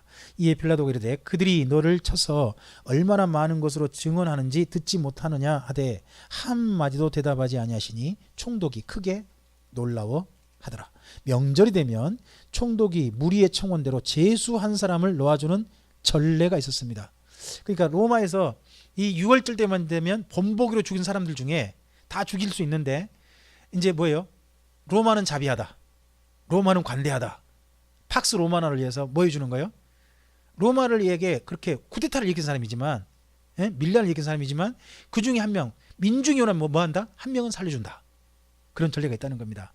그때에 바라바라 하는 유명한 제수가 있는데 그들이 모였을 때 빌라도가 물어 이르되 너희는 내가 누구를 너희에게 놓아주기를 원하느냐 바라바냐 그리스도라는 예수냐 하니. 자, 보통 말하면 여기 지금 너희라는 사람이 누구냐가 중요한 거거든요. 여기 지금 그 총독이 누구한테 이 질문했냐, 너희가 누구냐, 이 새벽에 모인 사람이 누구냐 그러면요, 대제사장들이 동원한 사람들입니다. 이스라엘 민족 일찍이 온 거 아닙니다. 대제사장들이 동원한 사람들이거든요. 근데 그 사람들에게 질문하면요, 대제사장들이 제일 싫어하는 사람을 죽여야 되겠죠. 그래야 될 거 아니겠습니까? 그 당시에 대제사장들이 정말 이를 뿌득뿌득 가렸다는 사람은 예수일까요? 바라바일까요? 바라바입니다. 바라바가 그 당시 밀란을 일으키고요. 바라바가 독립운동가로 누구를 죽이냐면 쉽게 말하면 이 사두개파는 우리나라 말하면 친일파거든요. 일제 때 독립운동가 그런 사람들이 누구 죽이고 싶어요? 그래서 그런 사람의 목숨이 항상 위협받았던 사람들이 대제사장 무리예요. 그러니까 여기 지금 빌라도가 바라바하고 예수 중에 누구 죽이고 싶으냐.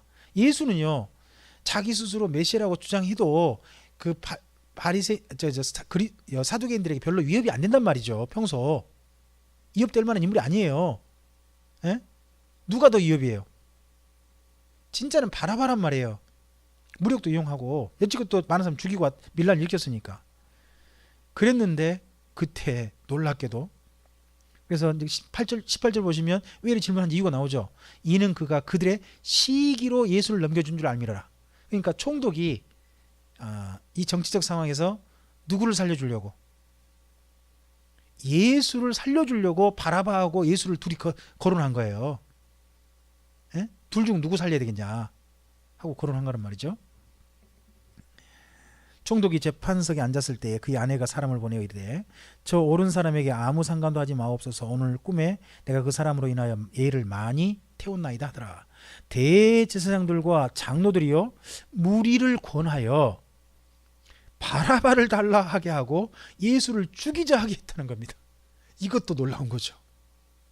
자, 그런 순간에 마지막 서로 자유한국당하고 민주당이 서로 의논했습니다. 우리 이번에 누구를 살려줄까? 이번에 국회의원 가운데 국회의원 불체포 특권 국회의원들이 해줬죠. 그 사람 잡혀가면 또 누구 잡혀갈 것 같아요?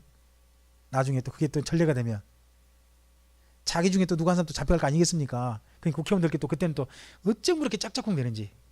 평소에는 안 그러다가 갑자기 또 딱 붙어가지고 기어이 체포 안 되게 만들어버린 그런 거 있지 않습니까? 그런 것처럼 여기도 이때 서로 짝짝꿍 해가지고 바라바는 달라 그러고 예수를 죽이자 하자. 무리를 권하자 해서 그렇게 합니다. 총독이 대답하여 이르되 둘 중에 누구를 너희에게 놓아주기를 원하느냐 이르되 바라바로소이다. 이때 총독이 얼마나 놀랐을까요? 저때 뭔 말이죠 지금? 예수를 달라고 해야지 무슨 바라바야. 그래서 빌라도가 이르되 그러면 그리스도라는 예수를 내가 어떻게 하랴. 그들이 다 이르되 십자가에 못 박게 하겠나이다. 빌라도가 이르되 어찌 믿냐. 빌라도가 이건 이렇게 원하는 결과 아니니까 이렇게 이런 질문 나오겠죠. 무슨 악한 일을 하였느냐. 그들이 더욱 소리질러 이르되 십자가에 못 박게 하겠나이다 하는지라. 이게 무서워요. 군중이란 게 이런 게 무서운 거예요. 빌라도가 아무 성과도 없이 도리어 밀란이 나려는 것을 보고 물을 가져다가 무리 앞에서 손을 씻으며 이르되 이 사람의 피에 대하여 나는 무죄하니 너희가 당하라. 자, 재판한 사람이요 마지막 재판 땅땅 해주면서 뭐라고 하냐 그러면 이 판결 나하고는 상관없어. 판결은 난 죄 없어 하면서 뭐라고 해주냐면 죄 없는 사람 자기 죄 없는 줄 알아요. 근데 그 사람한테 사형하고 온도해줬어요. 그럼 그 재판장은 죄가 있어요 없어요?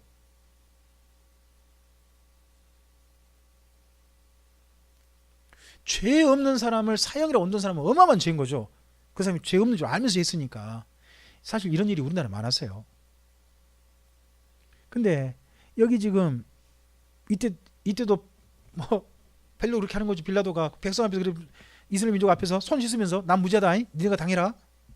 니네 원대로 해준다. 그랬더니 또 그 다음 말이 참 무서운 거죠. 25절 이게 철모름 이렇게 되는 거죠. 백성이 다 대답하여 이르되 그 피를 우리와 우리 자손에게 돌릴지어다. 이러니까 1800년 넘는 시간 동안 유대인들이 잔인하게 세상 속에서 죽임당하는 겁니다. 이에 바라바는 그들에게 놓아주고 예수는 채찍질하고 십자가에 못 박히게 넘겨주니라. 예수님은 밀란을 일으킨 적이 없잖아요. 근데 밀란 일으킨 자 중에 한 사람으로서 십자가에 못 박히게 되는, 예수님의 정말 말씀하신 대로 십자가에 못 박혀야 하리라. 아까 26장 1절 기억나십니까? 1절 2절 정말 그렇게 됐습니다. 이에 총독의 군병들이 예수를 데리고 관정 안으로 들어가서 온 군대를 그에게 모으고 그의 옷을 벗기 공포를 입히며 가시관을 엮어 그 머리에 씌우고 갈대를 그 오른손에 들리고 그 앞에 무릎을 꿇고 희롱하여 이르되 유대인의 왕이여 평안할지어다 하며 그에게 침 뱉고 갈대를 빼앗아 그의 머리를 치더라. 희롱을 다 한 후 홍포를 벗기고 도로 그의 옷을 입혀 십자가에 못 박으려고 끌고 나가니라. 나가다가 시몬이라는 구레네 사람을 만나매 그에게 예수의 십자가를 억지로 지어 가게 하였더랍니다. 여기 구레네라는 지역이 나오죠. 구레네 시몬 나오지 않습니까? 구레네는 이집트 옆에 나라입니다. 아프리카 이집트 옆에 있는 나라. 그쪽에 구레네라고 하는 그 로마에서 세운 도시가 있었습니다. 구레네 근처에 유명한 그 당시에 지중해변에 옛날 도시가 있었습니다. 혹시 카르타고 아십니까? 카르타고 옛날 그 한니발 있던 바로 그 근처입니다. 그 근처 내륙에 이 구레네라고 하는 신도시를 만들었는데요. 신도시에는 유대인들이 많이 살아요. 그래서 그 당시에 그 구레네에는 유대인들이 10만 명 넘게 살았다든가 그렇게 제가 전에 보았던 기억이 있어요. 굉장히 많은 사람이 살았다고 합니다. 근데 그 중에 한 사람이 누구? 구레네 사람 시몬이라고 하는 유대인이 이번 6월절에 여기 온 거죠. 예루살렘에 왔다가 뜻밖의 예수님의 십자가를 졌습니다. 이 구레네 사람은요, 구레네 사람 시몬은 이후에 바울과도 상당히 연관성 있게 나옵니다. 자, 이 구레네 사람 몇 사람이요, 복음을 전했던 장소가 또 어디냐 그러면 나중에 수리아 안디옥입니다. 안디옥 교회. 안디옥 교회가 형성될 때 굉장히 중요한 역할을 했던 사람이 구레네 사람들이었습니다. 그리고 또 바울을 보필했던 사람, 바울을 돌봐줬던 사람이 누구냐 그러면 이 시몬의 어머니, 구레네 사람 시몬의 어머니, 아니 시몬의 아내, 하여튼 시몬과 관련 있는 여자분이 바울을 돌본 걸로 나오게 나옵니다. 로마서에 보면 나오죠.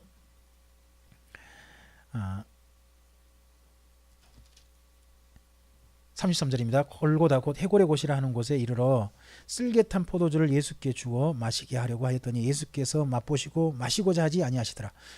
골고다란 말이 안 좋은 말이잖아요. 뜻이 뭐죠? 해골. 이 골고다란 말을요, 다른 단어로 해보세요. 다른 단어. 우리가 잘 쓰는 단어가 있는데 그게 갈보리예요. 우리나라는 갈보리 교회도 있죠. 뜻이 뭐예요? 우리나라 말로 번역하면 해골교회, 해골교회. 그 지역 이름이, 언덕 이름이 골고다거든요. 해골이 많이 쌓여. 그러니까 아마 거기 사형된 모양이에요. 사형대. 평소 수많은 사람이 사형됐던 곳인가 봐요. 그러니까 언덕 이름 자체가 골고다 또는 갈보리, 그런 이름이란 말이에요. 근데 교회 이름이 갈보리 교회. 그러면 우리는 갈보리 그러면 좀 보리, 밀보리 상당히. 근데 뜻이 어마어마합니다. 기독교 안에 들어오면요, 십자가라는 형틀도 참 좋게 돼버리고요, 해골도 괜찮게 됩니다. 상당히죠. 자, 35절입니다. 그들이 예수를 십자가에 못 박은 후에 그 옷을 제비 뽑아 나누고 거기 앉아 지키더랍니다. 그 머리 위에 이는 유대인의 왕에 쓴 죄패를 붙였더라. 그때 예수와 함께 강도들이 십자가에 못 박히니 하나는 우편에 하나는 좌편에 있더라. 지나가는 자들은 자기 머리를 흔들며 예수를 모욕하여 이르되 성전을 헐고 사흘이 짓는 자여, 내가 만일 하나님의 아들이여든 자기를 구원하고 십자가에서 내려오라 하며 그와 함께 대제사장들도 서기관들과 장로들과 함께 희롱하여 이르되 그가 남은 구원하였으되 자기는 구원할 수 없도다. 그가 이스라엘의 왕이로다. 지금 십자가에서 내려올지어다. 그리하면 우리가 믿겠노라. 자, 이런 말, 지금 방금 십자가에 내려와라. 그러면 우리가 그를 믿겠다. 이 말이요, 이들의 말일까요? 사탄의 말일까요? 전 이 말이 이들의 입이 나오는 말인지 마지막에 사탄이 예수님을 조롱하는 말인지 제가 잘 모르겠어요.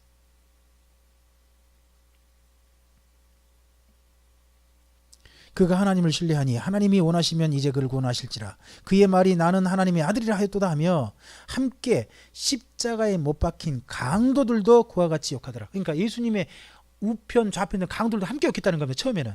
근데 욕하다가요, 이때 나중에 예수님이 중간에 뭐라고 하시죠? 아버지, 저들의 죄를 용서합시다. 저들이 알지 못하고 저럽니다 하고 아무 말씀 안 하시는 거죠. 그걸 보고 한편 강도가 나중에 예수님에 대해서 다시 보는 거죠. 그래서 맨 마지막에 강도가 예수님 죽으시기 전에 뭐라고 하십니까? 뭐라고 말씀드립니까? 당신이 낙원에 가신다면 저를 좀 생각해 주시면 안 되겠습니까? 그런 얘기를 말씀드리는 거죠. 자, 거기 이제 시간이 나옵니다. 제6시로부터 온 땅에 어둠이 임하여 제9시까지. 6시가 언제라고요? 더하기 6이면 12시, 제9시면 오후 3시입니다. 그러니까 요한복음에 나오는 6시에 예수님 재판이 열렸단 말을요, 더하기 6을 할 수가 없는 거예요. 제9시쯤에 예수께서 크게 소리질러 이르시되 엘리 엘리 라마 사박다니 하시니 이는 곧 나의 하나님 어찌하여 나를 버리셨나이까 하는 뜻이라. 거기 섰던 자 중 어떤 사람이 듣고 이르되 이 사람이 엘리야를 부른다 하고 그 중에 한 사람이 곧 달려가서 해면을 가져다가 신 포도주에 적시어 갈대에 깨어 마시게 하거늘 그 남은 사람들이 이르되 가만두라, 엘리야가 와서 그를 구원하나 보자 하더라. 예수께서 다시 크게 소리 지르시고 영원히 떠나가시니라. 이에 성소 휘장이 위로부터 아래까지 찢어져 둘이 되고 땅이 진동하며 바위가 터지고 무덤들이 열리며 자던 성도의 몸이 많이 일어나되, 이거 52절은 정말 믿기 힘든 사건이 일어났습니다. 많은 성도의 몸이 일어났다. 그럼 한 가지 더 생각해 볼 수 있습니다. 이 사람들 다시 죽었을까요? 아니면 영원히 살았을까요? 무덤에서 많은 사람이 일어났대요. 그럼 이 사람 다시 죽었을까요? 영원히 살까요? 이후에? 몰라요. 여기 요한 마태복음 딱 여기만 나옵니다. 그러다 보면 이런 구절 보고 우리가 혹시 이런 구절 보고 우리가 난해 구절. 어떻게 지금 우리가 이해하기 어려운 구절이니까 그다음 설명 어려우니까 그렇게 말을 합니다. 난해 구절이라고. 예수의 부활 후에 그들이 무덤에서 나와서 거룩한 성에 들어가 많은 사람에게 보였다는 겁니다. 많은 사람이 살아가지고 백부장과 및 함께 예수를 지키던 자들이 지진과 그 일어난 일들을 보고 심히 두려워 이르되 이는 진실로 하나님의 아들이었도다 하더라. 예수를 섬기며 갈릴리에서 부터 따라온 많은 여자가 거기 있어 멀리서 바라보고 있으니 그 중에는 막달라 마리아. 자, 이름 순서를 잘 보시기 바랍니다. 이스라엘 민족의 이름 순서는요, 나이 순서입니다. 대부분 나이 순서. 막달라 마리아 그러면 첫 번째 나왔으면 누가 제일 연세가 많은 거죠? 막달라 마리아가 나이가 제일 많은 겁니다. 막달라 마리아와 야고보와 요셉의 어머니 마리아와 또 세베대 아들들의 어머니도 있더라. 그래서 이름 보면요, 전부 다 마리아라는 거죠. 그래서 노 목사님이 그 농담반 진담반 이런 이야기 하시죠. 이스라엘 민족 여자 이름 모르면 마리아 그럼 절반은 맞는다고. 그 정도로 마리아라는 이름은 굉장히 많이 유행한 흔히 쓰인 이름이었습니다. 마리아라는 이름은 구약성경에서는요, 미리암입니다. 미리암. 모세의 누나 있죠? 미리암. 바로 그 이름이 신약 여기때는 마리아가 되어 있습니다. 자, 이때 예수님이 십자가에서 죽으실 때에 성전 휘장이 찢어지죠. 휘장이 뭐죠? 휘장이 무슨 역할이에요? 지성소하고 성소 사이를 가로막는 겁니다. 그럼 휘장이 찢어버리면요, 어떻게 되는 거죠? 더 이상 지성소가 아니게 됩니다. 그럼 다르게 말해볼까요? 여기 휘장이 찢었다 그래가지고 이걸 가지고 많은 분들이 조금 좀 다양한 해석을 하는데 가장 쉽게 이렇게 해석됩니다. 더 이상 이 땅의 성전은 필요 없다는 겁니다. 이 땅에 사람이 만든 성전이 있잖아요. 그건 더 이상 역할을 못하게 되는 겁니다. 지성소가 왜 지성소냐? 가려져야 됩니다. 하나님께서 거하신 곳이라 가려져야 돼요. 지금 누구만 들어갈 수 있죠? 대제사장 혼자만 들어갈 수 있잖아요. 근데 그게 찢어버렸어요. 안에가 보여버려요. 그럼 더 이상 지성소일 수 없는 거예요. 그러면 이 땅에 있는 사람의 손으로 만든 성전은 더 이상 성전일 수가 없는 겁니다. 쉽게 말하면 성전은 이제 역할이 끝난 겁니다. 그리고 이에 대해서 히브리서는 뭐라고 합니까? 예수님께서는 사람의 손으로 만든 성전이 아니라 하늘에 있는 성전에 들어가 버리셨다. 이 땅의 성전이 더 이상 이제 필요 없으니까 어디 성전에? 하늘 성전으로 들어가 버리셨다는 이야기를 이제 히브리서에서 하게 됩니다. 57절입니다. 저물었을 때에 아리마대의 부자 요셉이라는 사람이 왔으니 그도 예수의 제자라. 빌라도에게 가서 예수의 시체를 달라 하니 이에 빌라도가 내주라 명령하거늘 요셉이 시체를 가져다가 깨끗한 세마포로 싸서 바위 속 판 자기 새 무덤에 넣어두고 큰 돌을 굴려 무덤 문에 놓고 가니 거기 막달라 마리아와 다른 마리아가 무덤을 향하여 앉았더라. 예수님의 무덤이 부자의 무덤이 될 것이다 하는 것이 구약 성경에 예언되어 있죠. 그 말씀대로 되었습니다. 그 이튿날은 준비일 다음 날이라. 자, 그러니까 예수님이 죽으신 날은 어떤 날? 준비일. 그리고 그 다음 날은 준비일 다음 날. 분명히 나오죠. 대제사장들과 바리새인들이 함께 빌라도에게 모여 이르되 주여 저 속이던 자가 살아있을 때에 말하되 내가 사흘 후에 다시 살아나리라 한 것을 우리가 기억하노니 그러므로 명령하여 그 무덤을 사흘까지 굳게 지키게 하소서. 그의 제자들이 와서 시체를 도둑질하여 가고 백성에게 말하되 그가 죽은 자 가운데 살아났다 하면 후에 속임이 전보다 더 클까 하나이다 하니 빌라도가 이르되 너희에게 경비병이 있으니 가서 힘대로 굳게 지키라 하거늘 그들이 경비병과 함께 가서 뭐하고요? 돌을 임봉하고 무덤을 굳게 지켰답니다. 그러면 무덤을 임봉했으면 무덤 어떻게 열 수 있죠? 그 임봉한 자가 허락해야 가능한 거예요. 허락해야. 이 임봉 누구 임봉을 했을까요? 이게 빌라도 임봉이거든요. 빌라도의 허락 없이는 이거 못 열겠고 또 대제사장의 무리는 자기 힘을 가지고 지켰습니다. 왜 이런 이야기를 읽었을까요? 여기 이제 28장에 나오거든요. 예수님이 진짜 훔쳐갔다는 이야기를 해요. 근데 그들이 이렇게 했는데 우리가 어떻게 훔쳐갔겠냐 하고 앞서 있는 사실들을 이야기해 주는 거죠. 28장입니다. 안식일이 지나고 안식 후 첫날이 되려는 새벽에 막달라 마리아와 다른 마리아가 무덤을 보려고 갔더니 큰 지진이 나며 주의 사자가 하늘로부터 내려와 돌을 굴려내고 그 위에 앉았는데 그 영상이 번개같고 그곳은 눈같이 이거늘 지키던 자들이 그를 무서워하여 떨며 죽은 사람과 같이 되었더라. 천사가 여자들에게 말하여 이르되 너희는 무서워하지 말라. 십자가에 못 박히신 예수를 너희가 찾는 줄을 내가 아노라. 그가 여기 계시지 않고 그가 말씀하시던 대로 살아나셨느니라. 와서 그가 누우셨던 곳을 보라. 또 빨리 가서 그의 제자들에게 이르되 그가 죽은 자 가운데서 살아나셨고 너희보다 먼저 갈릴리로 가시나니 거기서 너희가 배우리라 하라. 보라 내가 너희에게 일렀느니라 하거늘 그 여자들이 무서움과 큰 기쁨으로. 자 이게요, 여자들이 무리가 두 무리로 나눠요. 나중에 보면 여기는 이제 그냥 무서움과 기쁨, 큰 기쁨이었는데 한 명은 큰 기쁨이 한 명, 그분은 막달라 마리아. 나머지 여자들은요 무서워 집에 가, 무서워서 나오도 못해요. 무서워 숨어버려요. 그래서 여기는 두 여자들을 이제 조금 배려해 주신 것 같죠.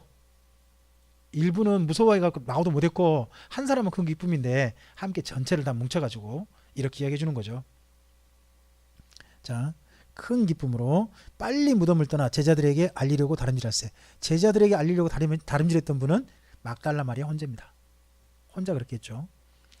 예수께서 그들을 만나 이르시되 평안하냐 하시거늘 여자들이 나아가 그 발을 붙잡고 경배하니 이 예수께서 이르시되 무서워하지 말라. 가서 내 형제들에게 갈릴리로 가라 하라. 거기서 나를 보리라 하시니라.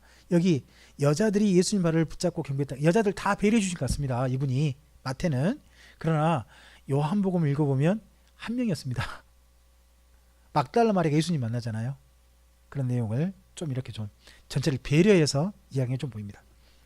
여자들이 갈 때 경비병 중 몇이 성에 들어가 모든 된 일을 대제사장들에게 알리니 그들이 장로들과 함께 모여 의논하고 군인들에게 돈을 많이 주며 이르되 너희는 말하기를 그의 제자들이 밤에 와서 우리가 잘 때에 그를 도둑질하여 갔다 하라. 자, 좀 생각 한번 해보시죠. 경비병 중 몇이 성에 들어가서 모든 된 일을 대제사장들에게 알렸습니다. 그럼 대제사장들이 어떤 보고를 받은 겁니까? 무덤 문이 제자들이 온 게 아니라 그냥 갑자기 천사가 확 열려버렸고 그러면서 누가 사라졌다? 예수라는 사람의 시체가 사라져버렸다는 걸 지금 이야기하는 거 아닙니까? 사람의 손이 아니라, 그죠? 직접 이렇게 되는 거 아닙니까? 그러고 난 다음에 그 후에 예루살렘 무슨 소문이 납니까? 예수가 부활했다는 소문이 나지 않습니까? 그럼 이런 이야기를 가장 먼저 보고받은 사람이 누굽니까? 사람 중에 대제사장이잖아요. 그 대제사장은 또 누구랑 의논합니까? 거기 보니까 장로들이죠. 그럼 장로들은 누구예요? 바리새인이에요. 그럼 이들은 대표로서 예수님이 그럼 부활하신 내용을 충분히 들은 거죠. 이미 알고 있는 거죠. 알았는데 그들이 그 다음 한 행동이 뭡니까?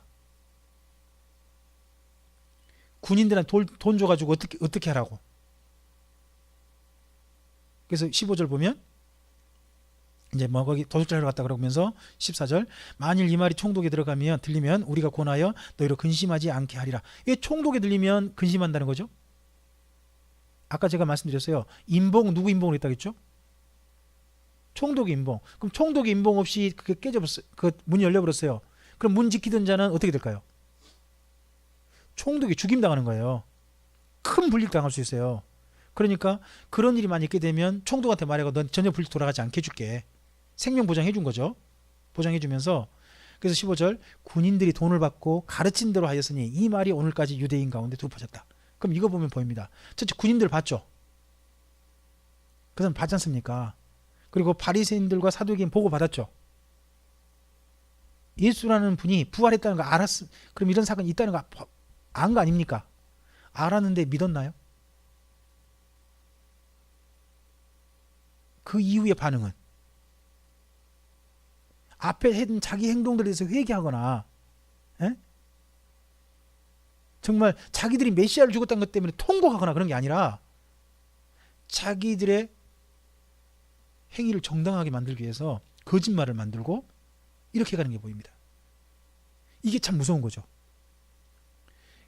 사람들이 권력을 쥐고 힘을 가지게 되면요, 그 힘과 권력을 지키기 위해서요 자기가 거짓인 게 드러났을 때 그 거짓을 도리어 무마하려고 또 다른 거짓을 동원하게 됩니다. 그게 바로 이런 데서 보입니다. 일부 물이 이렇게 됐습니다. 그리고 16절입니다. 11제자가 갈릴리에 가서 예수께서 지시하신 산에 이르러 예수를 배우고 경배하나 아직도 의심하는 사람들이 있더라. 자기들 수도 이해합니다. 제자들 중에도 뭐하는 사람이 있다? 자, 이런 말 하면 우리의 이제 용기가 되는 겁니다. 우리는 제자들은 직접 봤잖아요. 근데 우리는요, 본 적도 없어요.